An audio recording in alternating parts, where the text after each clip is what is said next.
gold rush. And in fact, we were at the forefront of most of the developments within gold as well as diamonds. Needless to say, then we kind of grew, and we even opened our first office in Johannesburg, and it was a tent back in the 1860s. Today we're a little bit bigger than that. We have representation in 20 countries in sub-Saharan Africa. We do not really have presence in North Africa, and we'll see from the next slide where our countries are. And besides sub-Saharan Africa, we are represented in the major financial distribution centers, let's call them, which is New York, London, Beijing, and Singapore and Hong Kong. We are the largest bank in Africa by assets and earnings, and as well as market cap. It's always changing, but I guess we're still the largest bank in Africa by market cap. It's around $20 billion, and we have net earnings of around $1 billion. Our largest single shareholder is ICBC, which is the biggest bank in the world, which is the Chinese bank. Back in 2007, when they acquired 20% in the Standard Bank, it was the largest FDI flow from China into South Africa. Clearly, this was a very strategic move from ICBC, which they wanted to have exposure not only to the financial institutions, but as well as through our massive network of natural resource expertise. We employ around 50,000 people in the group, most of which are still in sub-Saharan Africa. So for instance, Mozambique we have over 1,000 people. Of course, there is retail. In Joburg we have over 25,000 people alone.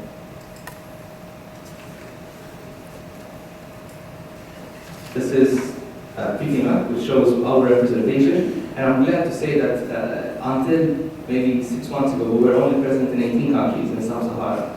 Today, we included rep offices in Ethiopia, and very, very recently, that is 2 weeks ago, we included another one in Ivory Coast. As you can see, most of our operations are in East Africa. West Africa is still a bit fertile for us, with the exception of Nigeria and Ghana. They have been there in existence for a while, through acquisitions as well. Nigeria is a very new operation for us, so we usually cover West Africa from Nigeria or Ghana. We split our geographies in 3 formats. We have Sub-Sahara Africa, which includes South Africa. We see that as a separate business unit. Then we have Africa excluding South Africa. That's the second one. And the third one would be international, which means all the international jurisdictions will report into London. However, I must say that strategically we're increasingly moving towards Joburg. So London will still be an important presence for us, but in terms of management decisions, it's increasingly getting more into Joburg. And this is from a strategic point of view, because we believe that Africa, I mean, we have our slogan, which they call it Africa, we call it home. We really want to show the market that we are the leading bank in Africa. From 2005 to 2010, the bank went on a bit of a growth spree in terms of wanting to grow outside Africa. We made acquisitions in Turkey, in Argentina, as well as in Russia. However, as all institutions do, they went through a restructuring phase, and in 2011 we said, you know what, we want to focus on Africa actually. So slowly we kind of reversed that strategy, and we sold 8% of our operations in Argentina to ICBC. And we are now a minority in Turkish presence, and we totally sold our Russian operations as well. In Brazil, we stopped our loan book, which means that we do not lend anymore onshore. So Brazil became a little bit like Dubai. In Dubai, we don't have a license to lend or take deposits. So they became an origination office. It's still a very important geography for us, especially for the Portuguese-speaking countries in Africa, such as Angola and Mozambique. As you know, there's plenty of infrastructure going on in these countries, and most of it is being done by Portuguese or Brazilians. So it's still very strategic for us. Our mandate is very simple. We do not do anything which is not Africa. So if there is a transaction which deals with Oman and Dubai, it's something that we simply won't look at. One of the legs have to be into Africa. This is a very strategic call from our management, that we do not want to deploy balance sheet or resources which is outside Africa. Hence, they call it Africa, we call it home. We really stand by that on a daily basis.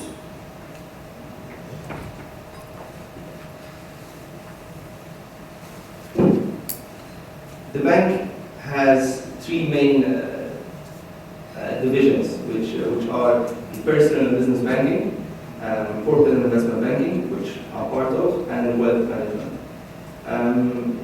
Personal business banking is mostly in Africa. We do not have it outside the African continent.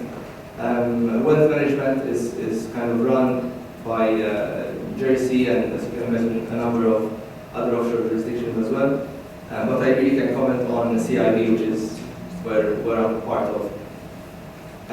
Within CIB, we have, as most banks do, we have three main categories of business units, which are global markets, investment banking, and transaction and product services.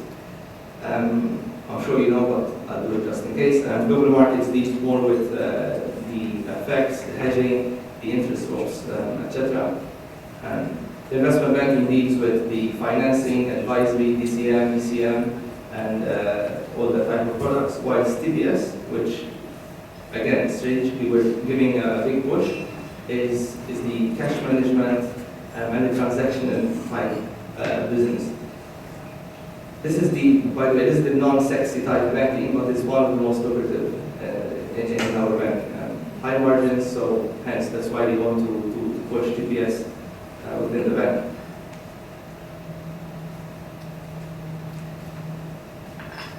We are a natural resource bank. So even back in the 1800s, we were founded on the back of gold. Today, we still claim ourselves to be driven by natural resources, whether it's oil and gas or metals and mining. And these are our two main sector focuses. However, given that there's a lack of infrastructure within Africa, and for you to be able to capitalize or monetize on metals and mining or oil and gas, you need infrastructure and power.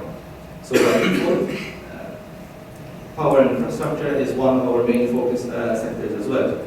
We do have our sectors, such as financial institutions, telecoms, diversified industries, but if I'm standing here today in front of you, I want to make clear we have three main sectors, which are metals and mining, oil and gas, and infrastructure and power.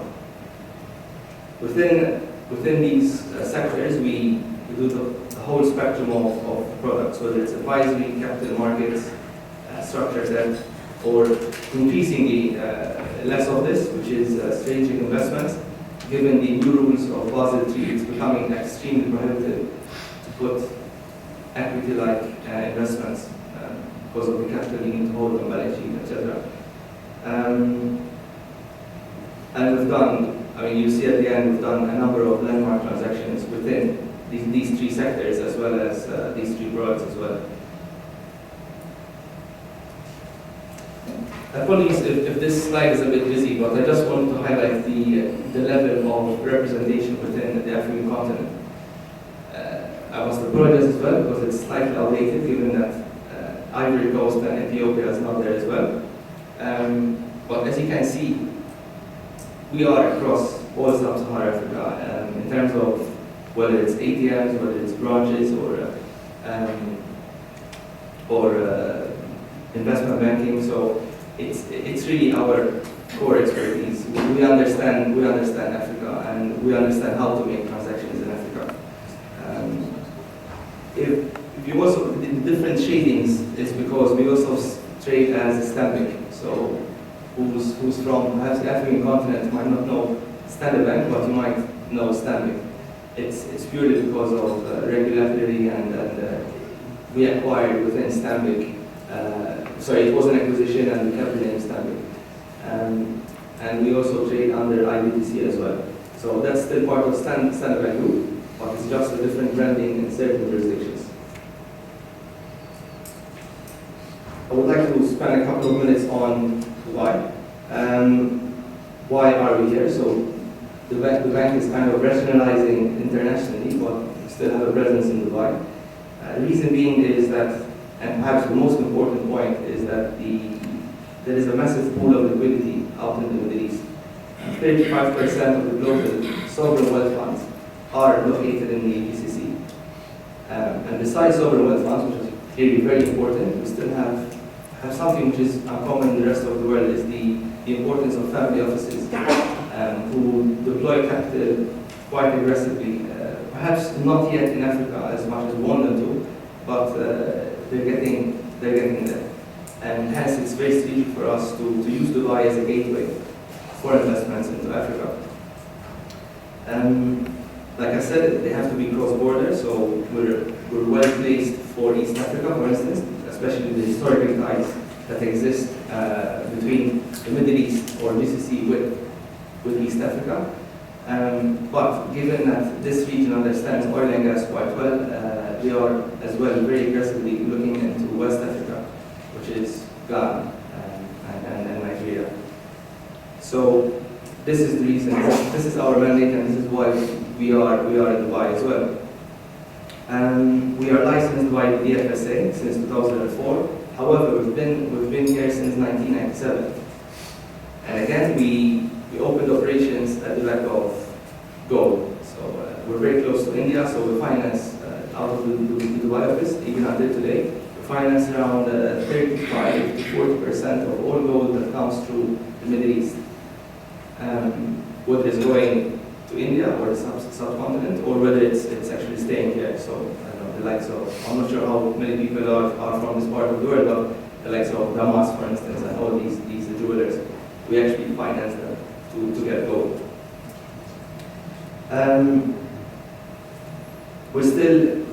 We are a coverage team, so we don't really do the execution here.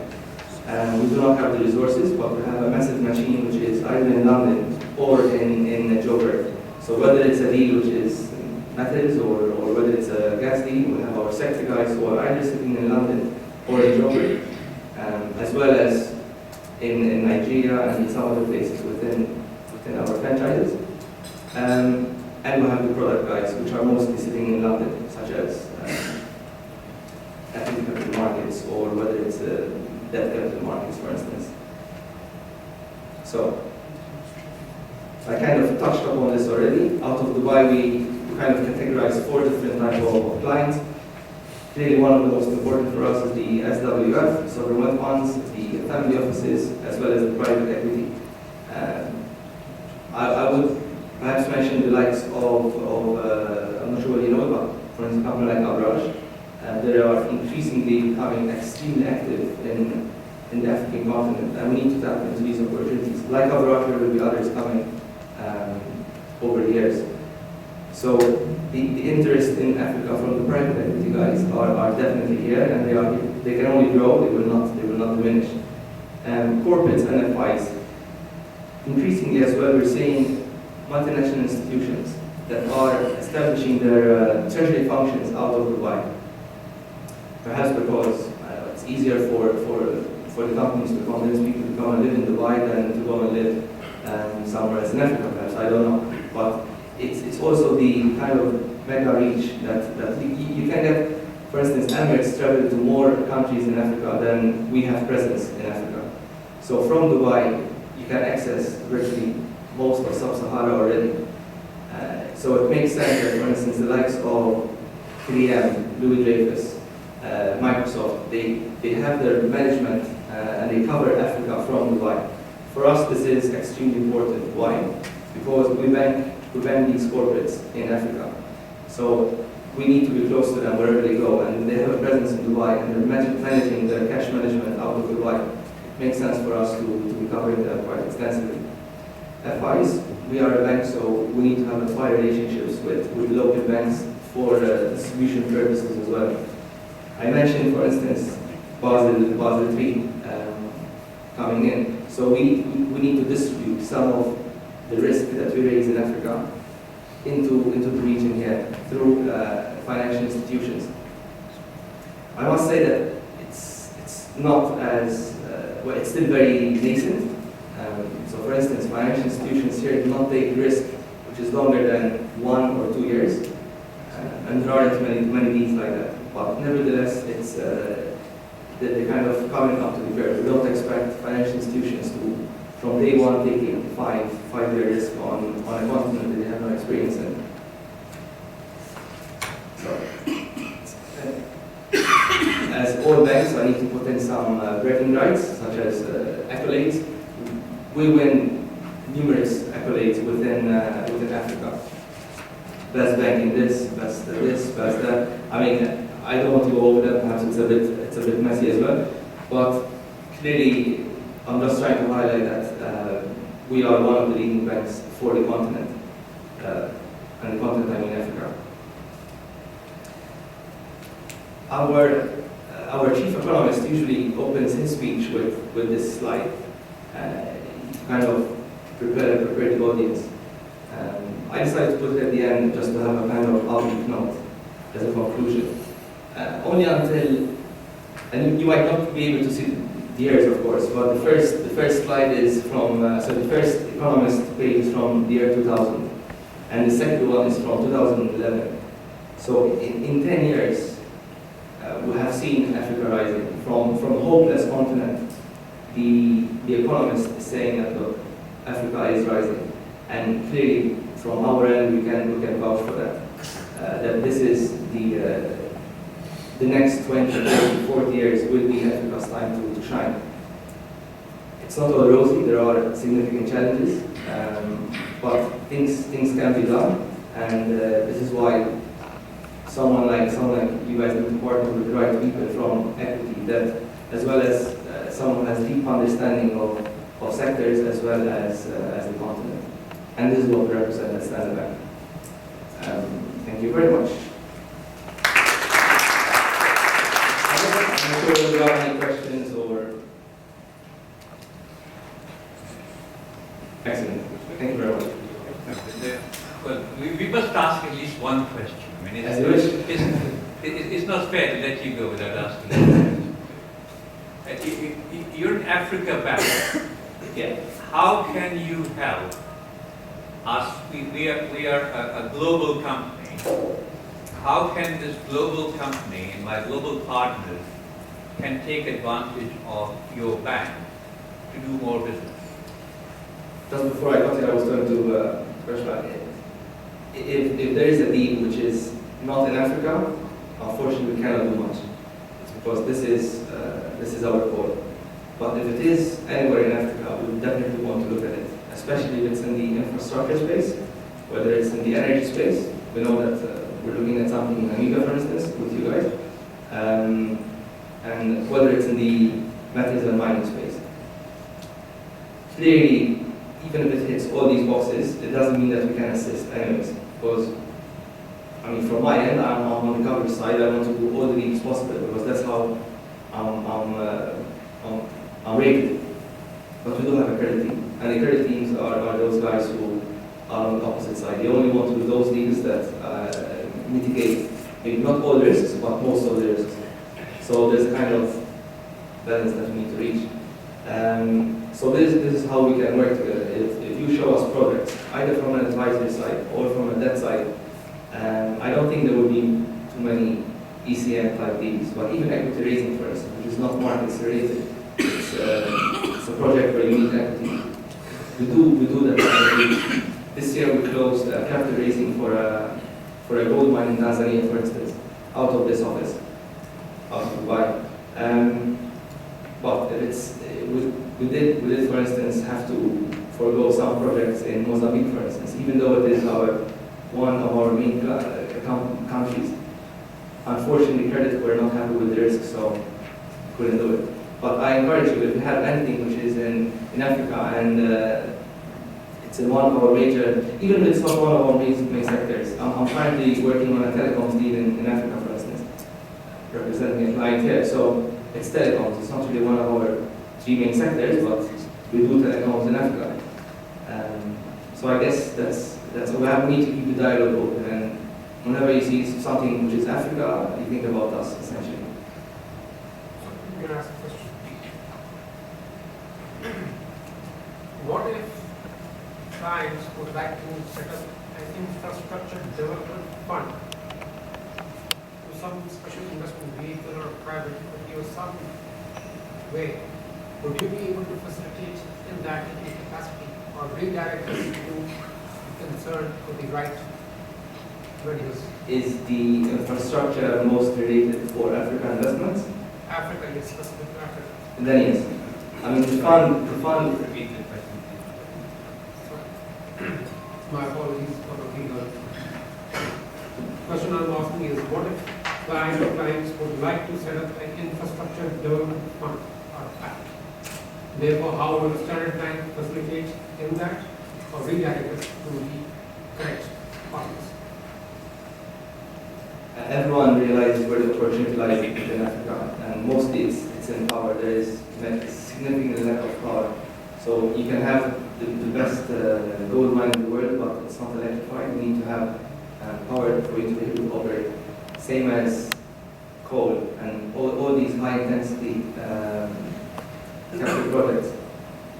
So the opportunity is there, and we are increasingly getting requests to structure these type of funds. The answer is yes, we can assist. In any case, the fund most likely will not be registered in Dubai or in Dover. It will be registered in one of the offshore jurisdictions anyways. But the way we assist is, one, is to source the opportunities. So the fund needs to invest, so we can source those type of opportunities where the fund can invest. And even before that, we can assist in the fundraising, as well as basically doing all the structuring and paperwork and custodianship, etc. for the fund. We are actually working on one which is on the real estate space currently for Africa. So I mean, it's very fresh in my mind how things are done. For infrastructure, yes, we've done a couple which are quite recent, but they were led by Joker, not by us. But yes, absolutely, we can assist. Thank you.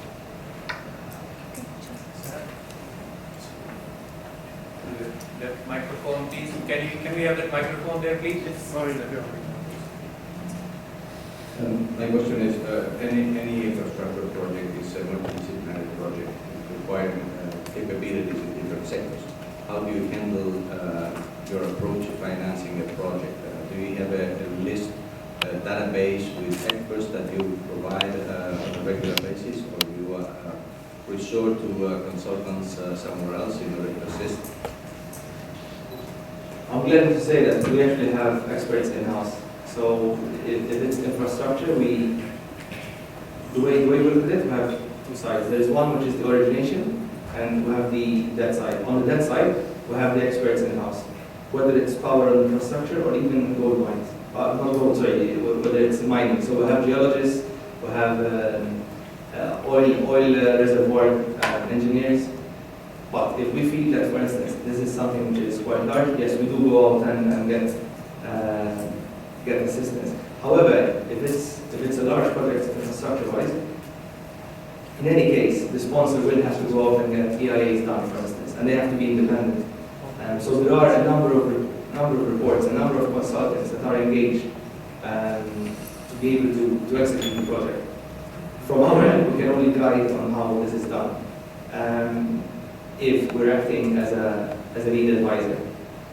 But you're absolutely right, it's multidisciplinary, and from our end, there's always the sector guys as well as the product guys. Because you can be an expert in infrastructure, but then you need the product, which is either structured debt, whether it's capital raising or so forth. So most of the time we deal with these things internally. Because by default, the sponsor needs to get some, let's say, consultant reports done in any case, because they have to be independent. I'm not sure whether I answered your question.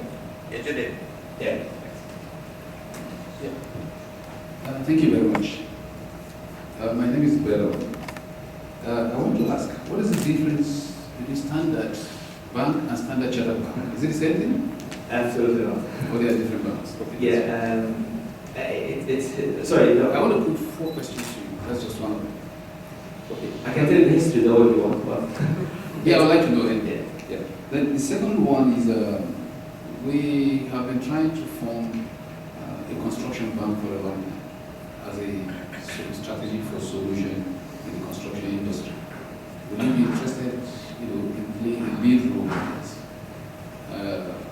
I am currently the chair of research and standard of the Institute of Architects, and would like to see how you play a key role in it, how you partner with the architects to come together to develop this construction bank. Well, sorry. Finally, do you currently have limit of pulling investment, or you can create the chain as this is a major factor? Because right now, in the housing sector, there is shortfall by only 16 million corresponding support projects. We'll get back to the third question because I'm not sure whether I fully understood it. The third one. Yes, third one. The first question I can answer it. Yeah, the third one. We are short of housing to the tune of 16 million. Yeah, are you talking Pan-Africa or? I'm talking about Nigeria. Nigeria, okay, all right. Yes, Nigeria. Yeah. I see you have a good presence in Nigeria, which is quite nice. Yeah. But I need to distinguish between standard bank and standard chartered bank. I know of standard chartered bank in Nigeria, but I don't know of standard bank. I'm surprised. But anyway, I'm sure you're going to tell me more about that. You have to look at Stanbic. I'm sure you've seen Stanbic. Oh, is that Stanbic? Yes. That's why I was saying before. So, In some jurisdictions, we operate as Stanbic. okay. So Stanbic and Standard Bank, it is the same. The branding in Nigeria of Stanbic is so large that it doesn't make sense to change it to Standard Bank. So Stanbic is the same as Standard Bank. Okay. Yes, now, so can you answer the other ones? Yeah, so the first question, I guess you know it now, no, we're not standard chartered. Construction bank. The construction part. I guess you're referring still to Nigeria. In terms Yes, of, exactly. We do have these type of initiatives. We have a real estate team within Nigeria, specifically because of what you're saying. It's the massive shortage of housing. Actually, even affordable housing more than housing in general. So the answer is yes. We definitely, I can put you in touch with our head of real estate, a guy called me. We work very closely with him partially because we are just structuring a real estate fund for Africa, and clearly Nigeria is one of those targeted countries. So the answer is yes. Now, in what capacity? I guess it's best that we'll have a chat with me because he understands the market more than I do in terms of Nigeria. And I think there was another question. Yeah, that was about the limit of investment pool. Okay. No, there isn't a limit of investment pool. What we mostly look at is the risk. So for us, it's more important who is the off-taker rather than the amount of. Actually, Nigeria is quite flush with liquidity at the moment. So, and we know that real estate is one of the main sectors driving our profitability. But we're interested in the off-takers rather than the amount of quantum of how much we can invest. By invest, I mean debt financing. So we're looking at who is developing the project, who are the sponsors, who is the EPC contractor, etc., and more importantly, who is the off-taker. So I can tell you that there are a number of schemes that I came across in Nigeria where you have the ministries as an off-taker. Clearly, it's a better credit than having Tom, Dick, and Harry in the street telling you I'll buy 200 units once they are done. So if they are ring-fenced in a way or structured in a way where the Ministry of Finance or one of the regional governments is putting its kind of guarantee, then it's different for us. We'll definitely like the type of credit. Okay, I'd like to have further discussion afterwards. Sure. Thank you. Absolutely. Thank you. I think One last. Where's the question coming from?